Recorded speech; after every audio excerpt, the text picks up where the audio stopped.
Hi there, my name is Katey Rayner, and I am a scientist at the University of Ottawa Heart Institute in Canada.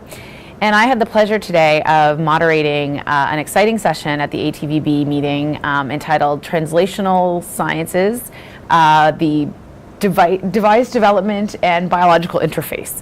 So what that session was about is really the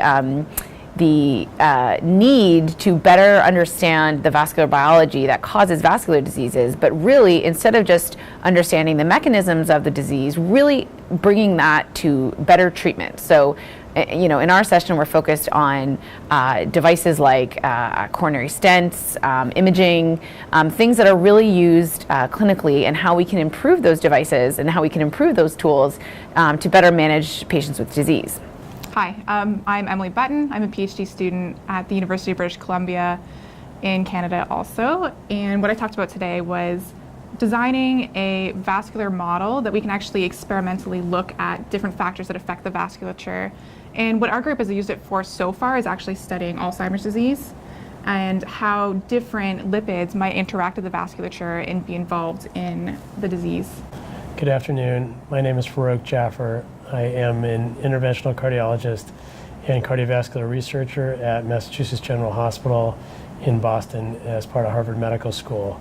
And today, as part of this session, I had the opportunity to talk about the role of advanced imaging or molecular imaging to really understand the underlying biology that might drive mechanisms of coronary stent complications such as stent restenosis and stent thrombosis. These are incredibly important complications of stents. While stents are incredibly effective, they do have their Achilles heels of both scarring or restenosis as well as thrombosis. And unfortunately, unlike cancer specialties or many other specialties where we have the opportunity to get tissue and really understand what are the molecular phenotypes that drive disease, in the coronary arteries it's really not possible to do given their deep location in thin walled structures. We cannot routinely get plaque biology assessments. So our laboratory, with many others, are trying to address this unmet need by developing technology that allows us to image the biology of human coronary artery disease, and in particular stent complications. So, Emily, what do you think your research is going to be able to help with in the next, let's say 5 years? How do you think that work that you're doing now might look towards the future of improving vascular disease?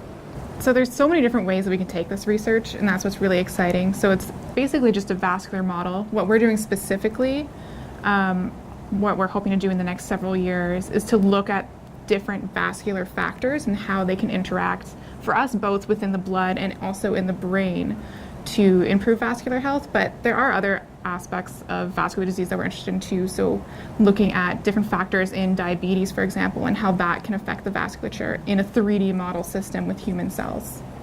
So Farouc, with the ability to image in a better way, in a more molecular way, what can we learn? Yeah, thank you. So there's really, the real goals of this field, molecular imaging, and what we are doing specifically is we are combining fluorescence, which is a molecular imaging method, with structural imaging such as optical coherence tomography or intravascular ultrasound. These latter two imaging modalities are used clinically every day to image plaque structure, stent architecture, but they don't get at molecular details on their own. So by combining near-infrared fluorescence with these other technologies, we can get really a comprehensive picture. And our goals are really kind of twofold. One is to really understand how to better stratify patient risk. So which patients, people who have atherosclerosis have a wide phenotype, and we don't actually really drill down on that when we choose drugs or even optimize interventional strategies. So for example, which patients should be on PCSK9 inhibitors? We think that adding molecular phenotype, if we see, for example, the entire coronary artery inflamed or leaky, that on top of the plaque burden, these features might stratify patients and you could really justify an outcome. For stenting-based approaches, one of the things that we have been really interested in is understanding stent healing, which is temporarily being assessed right now by optical coherence tomography, but that is not a perfect technology just based on structure. And we've seen that for example, drug-eluting stents can have persistent fibrin deposition, and that may predispose them to those stents to stent thrombosis, which is a devastating illness. Perhaps those are the patients we should be changing our antiplatelet regimen on, or intensifying it or prolonging it. And so these are some of the questions that we want to address translationally, clinically, preclinically to phase 2. We think that we have an opportunity to really help refine and expedite preclinical trials, phase 2 clinical trials of drug and device targeted to the coronary. So you mentioned a very important factor, and that's accelerating the discovery process. So in these, in the way that we think about drug discovery, do you think we're at the forefront of really being able to drive some of these things, forward in a more, maybe quicker than we have before?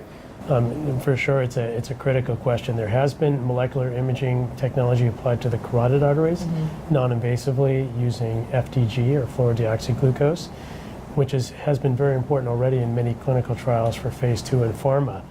There hasn't been a coronary technology analogously. The work that we are doing now is first in human, and targeted imaging agents that report on plaque endothelial dysfunction or actually inflammation, they're evolving into the clinic.